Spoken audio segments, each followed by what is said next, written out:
రాజమండ్రి కల్తీ పాల ఘటన చాలా బాధాకరమన్నారు ముఖ్యమంత్రి చంద్రబాబు. మృతుల కుటుంబాలకు 10 లక్షల రూపాయల చొప్పున ఎక్స్‌గ్రేషియా ప్రకటించారు. కల్తీ పాలతోనే డయాలసిస్ సమస్యలు వచ్చాయని చెప్పారు. 4 చనిపోయారు, 2 వెంటిలేటర్పై ఉన్నారని చెప్పారు. మరో 8 మందికి చికిత్స కొనసాగుతోందన్నారు ముఖ్యమంత్రి. పాల వ్యాపారి గణేశ్వరరావుని అరెస్ట్ చేశామని చెప్పారు. ఎవరైతే దీనికి ప్రధాన కారణమైనటువంటి వ్యక్తి పోలీస్ డిపార్ట్మెంట్ కస్టడీలో కూడా తీసుకున్నారు. ఇన్వెస్టిగేషన్ ముమ్మరంగా జరుగుతూ ఉంది.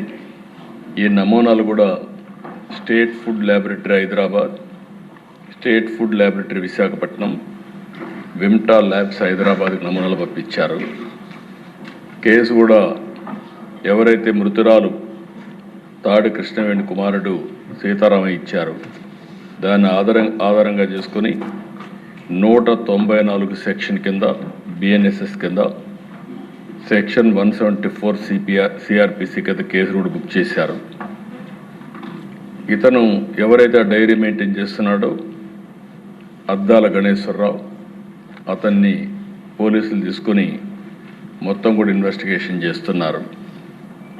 ఏదేమైనా దిశ అన్ని విధాలు కూడా 360 డిగ్రీ ఇప్పుడే మంత్రి గారు చెప్పినట్టు ఎంక్వైరీ చేస్తున్నాం. నేను ఒకటే విజ్ఞప్తి చేస్తున్నా, ప్రతి ఒక్కరికి ఉదాసీనత ఏమాత్రం పనికిరాదు. ఒకవేళ కావాలని చేసుంటే ఏదైనా కక్కుర్తిపడి కలుషితం చేస్తుంటే మాత్రం చాలా సీరియస్గా ఉంటాం. ఒకవేళ ఏం జరిగిందో మొత్తం ఎస్టాబ్లిష్ చేసి దోషులపైన కఠినమైన చర్య తీసుకుంటాం. మళ్ళా ఒకసారి విజ్ఞప్తి చేస్తున్న, రాష్ట్రంలో ఉండే ప్రతి ఒక్కరు కూడా కల్తీ చేయడం కానీ అడల్ట్రేషన్ రావడం కానీ ప్రజలకు ఇబ్బంది కలిగే విధంగా ఎవ్వరు ప్రవర్తించినా ఈ ప్రభుత్వం ఉదాసీనంగా ఉండదు, చాలా కఠినంగా ఉంటాం.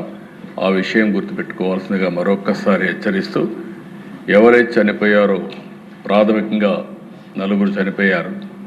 ఆ 4కి ఒక 10 లక్షల రూపాయల చొప్పున ఆర్థిక సహాయం చేస్తూ, అదే సమయంలో ఎవరైతే హాస్పిటల్లో ఉన్నారో వాళ్ళని పూర్తిగా రికవర్ అయ్యే వరకు వారికి ఎంత డబ్బులైనా ఖర్చు అయినా ఆ డబ్బులు కూడా ఖర్చు పెట్టి వారికి పూర్తిగా సహకరిస్తామని చెప్పి మరొకసారి తెలియజేసుకుంటూ, చనిపోయిన కుటుంబాల పట్ల నా ప్రగాఢ సానుభూతి తెలియజేసుకుంటూ, ఆ చనిపోయిన వాళ్ళకి ఆత్మశాంతి కలిగాలని భగవంతుని ప్రార్థిస్తూ సెలవు.